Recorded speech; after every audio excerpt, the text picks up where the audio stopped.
Hey gun people.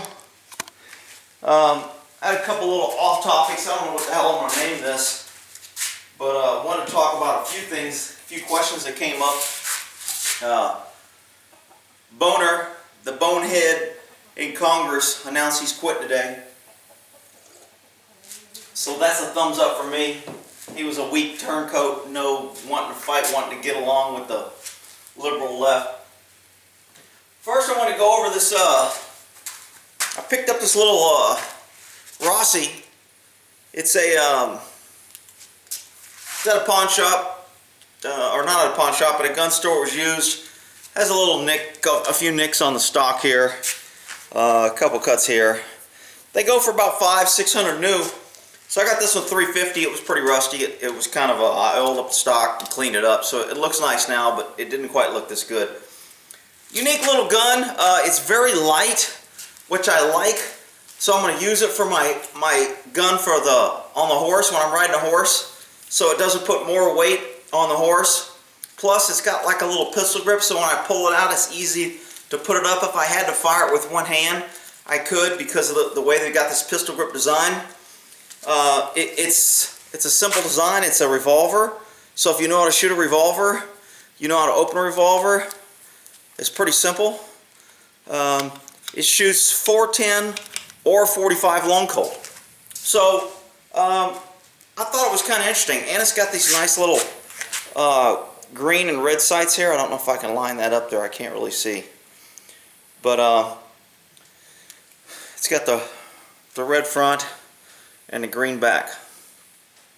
So some sexist advertiser put on here, this is a good gun for women because it's simple and it doesn't have a lot of recoil. Well, it is simple. It's a revolver. So when you get into automatics and you start sliding things, unless you're familiar with the guns, it can be a little complicated at first. But if you know how to shoot a revolver, basically, I'm pretty sure this is empty, but I checked it again before I start blowing a hole in my garage. If you can pull a trigger on a revolver, you can pull a trigger on this. And if you want to go single action, you can cock it back just like a revolver and fire it off. And again, it shoots 410, or it comes with a couple different chokes. It comes with a little scope mount on it. Comes with some rings for a sling, butt pad. I thought it was a pretty good deal for $350. It's a nice little, like I said, it's already got some dings, so I'm going to stick it in a horse trailer. And I actually had a little 357 lever action that I used to ride with my horse, but this will have 45 long Colt, a little bit more knockdown, and I can put 410 in there if I want to for some snake shot or a bird shot. So that was one thing I wanted to go over. Pick that up. Somebody asked a question about pardons and who can pardon a crime and how do pardons work. Well, I mean, as a local cop, most cops aren't going to run into pardons a whole bunch. At the prosecutor's office, somebody could always pardon, but normally the way the two people that can pardon is the president can pardon on federal crimes and the governor can pardon on state crimes. So if you're doing time in a federal prison, then the government or the president can give you a pardon. But if you're doing time for a state crime, then the governor gives you a pardon. And pardons are kind of one of those things that it was designed back from the king days when the king used to have supreme rule and he could pardon your crime. And we've kind of adopted that, and it wasn't used much before. The last few presidents have used them a lot. Usually when they go out of office, you know, they put out a list, 60, 70, 80 people they're pardoning. And Clinton was a big one that pardoned a billionaire that got prison time. And of course, he was in prison, I thought he had like 21 years. And Bill Clinton gave him a pardon and let him out. And anybody that believes that Bill Clinton didn't get money from that billionaire after he got out is a fool. So that's the problem with pardons, is there's this payback, there's still a corruption, and if I pardon somebody and I use that power on somebody with richer influence, then I'm going to get payback. So you're not really working for the people in these. The intent of a pardon is if somebody has done their time and feel like they've paid their debt to society and they've shown remorse, and somebody thought either the governor or the person in charge thought that the sentence was a little tough and too long, then he can pardon you. Who else did some pardons? I think Ford pardoned Richard Nixon for breaking into the White House when they impeached Nixon. He didn't break into the White House. He broke in. He had somebody he knew about was involved. Somehow they broke into, Watergate and was trying to get information on the competitive. And when they found out that he knew about it, or he didn't deny it, he didn't lie, he just said, yeah, I knew, or whatever. However it came up, they found out, they impeached him, and Ford pardoned him and took that off his record. So, Nixon was I don't know if there was a convicted felon or how that works on the impeachment, but so Ford pardoned Nixon. That's a problem. Probably most presidents are going to pardon other presidents, and I think a big problem in the U.S. if we've never had a president go to prison or be held accountable for illegal deeds. That's why when they get up there, they act like kings and they think they can do everything and they can lie to the American people, and they do these backdoor deals. They don't represent us. They represent themselves, their party, their friends, the money, and they have no accountability. That's a problem. Anytime you have power without controls, it's going to get abused. So that's a quickie on pardons. I'm not sure I can't remember who answered that. I got another one about a special prosecutor on how that works. In Texas here, evidently, the Attorney General got involved in something where he was giving out investment advice, or he was trying to use his position to get people to invest with a company that he was in, but he didn't tell them that he was getting kickbacks and percentages of their investment. So that's misrepresenting, and that's fraud. I can't come to you and say, hey, you should really invest in this, blah, blah, lie to you and do all that, because it tends to promote unfair or wrong business practices. Now, does the people do that? Hell yeah, they do it all the time. Do they get charged? No. Depends if you get caught, it depends on how big, depends on who you ripped off. If you ripped off a bunch of nobodies, then you probably won't get charged. If you ripped off somebody important who knows somebody, then you will get charged. So that's just our criminal and justice system. That's how it works. So a special prosecutor, the term special prosecutor, or sometimes I'll call it independent counsel. Basically that means that there's usually some sort of conflict of interest in between what's going on and who's investigating and who's being investigated. So in order to give the appearance, and I put that in quotations very bit broadly, in order to give the sheep people who don't pay attention and the government-controlled media the appearance of fairness, they will go outside the government and get what's called a special prosecutor. And for the ignorant, it appears that if they're going outside the government, that way it's going to be a fair investigation and we're going to get to the truth.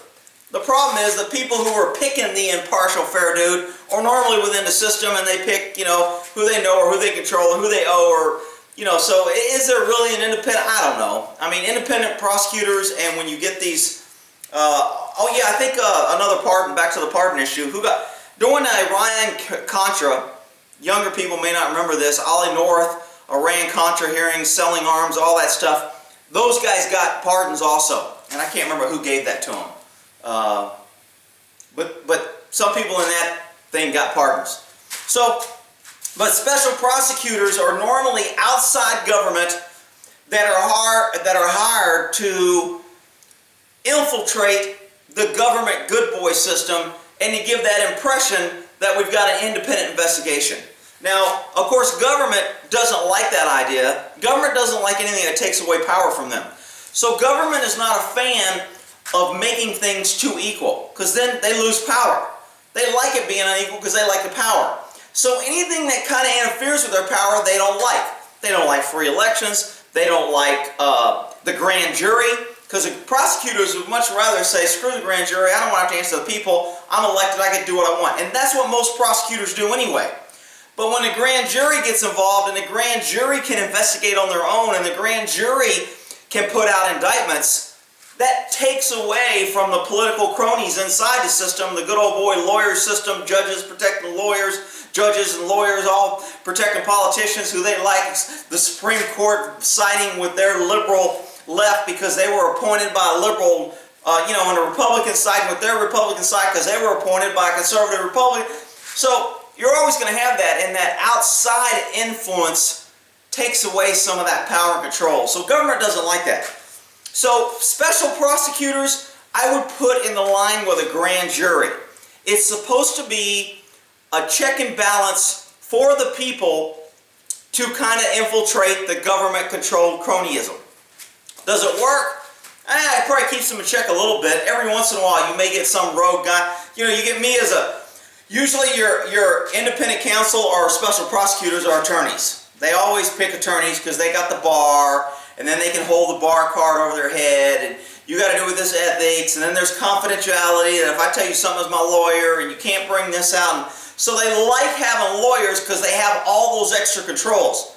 You don't want to appoint me as a special prosecutor because I'll be like, I don't give a shit what anybody says. I'm going after the truth. I'm asking hard questions, and my investigation is going to be thorough. And if you don't like it, then don't appoint me. So guess what? I would never be appointed as a special prosecutor or a special investigator or whatever they would want to call it. They're just not going to do that. They've got to maintain some controls, and that's why even when, you know, the grand jury is supposed to be that check and balance on the prosecutor.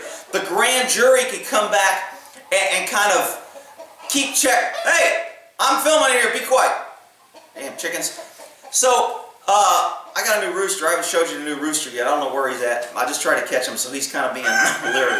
There he is, right on cue. Good job, Ruru. So, you know, the grand jury is, he's right there, but I don't know if I can get him in the camera real quick. All right, let me go pick up the camera and go get him.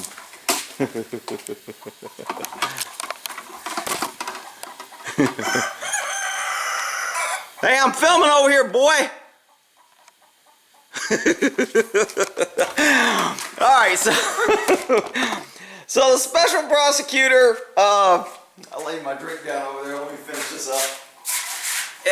The grand jury is supposed to be checked, but the grand jury isn't really elected by the people because there's still that good old boy in the grand jury system. You have to be nominated, you got to fill out an application, they got to do these checks on you, they got to see. It's not like everybody wants to be a grand jury, put your name in this hat in the community, and, you know, just put special things like you can't be a felon, and, I mean, I'm not sure what else they would want. If you're not a convicted felon, you should be on a grand jury. So if they wanted to pick a grand jury fairly, they would have anybody that was willing to be on a grand jury put their name in a hat, and then do a lotto when the grand jury was needed and pick out names. This name, that name, that name. That way you get good, non-bias, non-interference of picking who you want. But that's not the way it happens. The grand jury is appointed. It's appointed for a year. I think here in Texas, or at least in my county, you have to be recommended to be on the grand jury by somebody on the grand jury before your name is even considered to be on the grand jury. So again, we're getting back into those, the more kind of checks and balances you have, that's how people can manipulate those controls. Special prosecutors, same way. You know, what attorney's going to be picked? Where does he work? Who did he vote for? Is he a registered Republican or Democrat? Is he a liberal? Does he agree with our cause? Okay, so we got to get somebody non-biased. Does he have political, you know, ambitions? Because we can use that on his head, because then if he starts getting too close to the truth, we can kind of promise him a government job through the back door. And there's all investigations happen that way. I work for the DA's office. If you got involved in a high-profile case, and the DA got pressure from somebody that he needed or wanted, that supported or could help him, and he wanted to squash that, then he would come to you and go, hey, you know, we need to tone this down a little bit. If you cannot, you know, we kind of want to make this go away. Don't make this a big deal. And you know what? Lieutenant position is coming up soon, and you're a good candidate, and this would, you know, help to show that you're on my team and that we can rely on you. And, you know, so I'm not telling you not to do anything, and I'm not ordering you, and if you freak out and go turn me in, I'm going to say that you totally misinterpreted our conversation, but I'm just suggesting that we probably don't need to do this. And then, if you go rogue and go, I don't give a shit what you said, this is wrong, I'm doing my report the way it's supposed to, then they'll just hide the report, they'll have someone else investigate it, and they'll use their investigation instead of yours. You know, so there's always, no matter what investigation you got, it's very hard to get independent investigation and a good, true, honest investigation in government.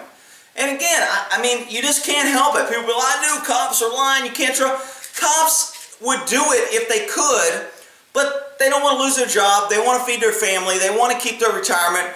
They've worked hard to get where they're at. They know if they go against it, they've totally blown all their time, training, education. Everything they've learned has been thrown away for nothing. So the only people that can kind of do that is older guys who are very close to retirement. Once guys are close to retirement, agencies don't like them a whole bunch.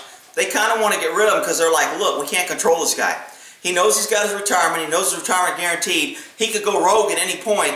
We need to try to run him out, make him miserable, put him on some shit jobs, make him want to retire so we can get a young guy in that we can control because he's got his whole career in front of him. We can control his career. We can make sure he knows that he gets blackballed if he screws us over. He'll never get another job. So he's easier to control than a guy who's got his retirement says, you know what, I'm retiring in a year. I'm not playing this game anymore. I'm doing the right thing, and I don't really give a shit what you do. Oh, we can't have that in government. Hell no. All right, so hopefully I covered a few things, and we'll end that there.